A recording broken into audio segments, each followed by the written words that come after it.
नमस्कार साथीहरु, तपाईहरुलाई स्वागत छ नेप्से भिजन युट्युब च्यानलमा। आजको भिडियोमा हामी कुरा गर्ने छौं टेक्निकल इन्डिकेटर के हो, किन जरुरी छ। यदि तपाई शेयर किनबेच गर्ने उपयुक्त समय जान्न चाहनुहुन्छ भने यो भिडियो अन्तिमसम्म हेर्नु होला। So let's start.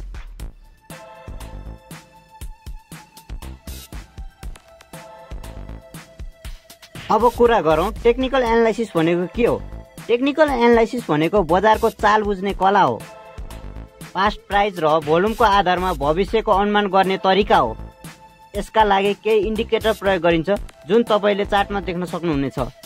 सर्वप्रथम कुरा गरौं मुभिङ एभरेज एमए। यो इन्डिकेटरले बजारको औसत मूल्य देखाउँछ, जस्तै 20 डे एमए, 50 डे एमए आदि।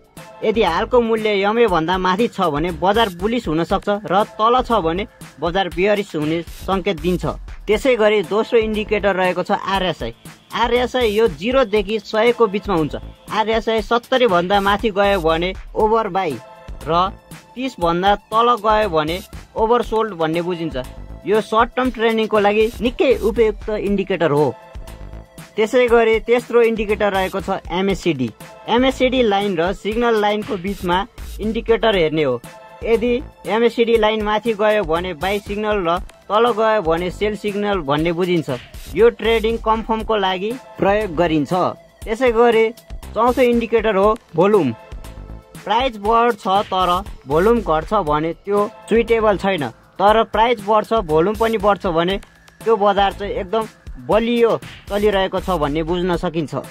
धेरैले एउटै इन्डिकेटर हेरेर तुरुन्त शेयर किनबेच गर्ने निर्णय गर्छन्, तर यो गलत हो। इन्डिकेटरलाई फन्डामेन्टल एनालाइसिस र न्युज फ्लोसँग मिलाएर हेर्नुपर्छ। त्यसपछि मात्र हामीले किन्ने नकिन्ने डिसिजन लिन सक्नुपर्छ। टेक्निकल इन्डिकेटर सिक्न समय लाग्छ, तर सिकिसकेपछि तपाईको लगानी गर्ने निर्णय स्पष्ट हुन्छ। आजको भिडियो तपाईलाई उपयुक्त लाग्यो भने लाइक गर्नुहोस्, नेप्से भिजनलाई सब्स्क्राइब गर्नुहोस्, कमेन्टमा लेख्नुहोस् तपाई कुन इन्डिकेटर बढी प्रयोग गर्नुहुन्छ। धन्यवाद।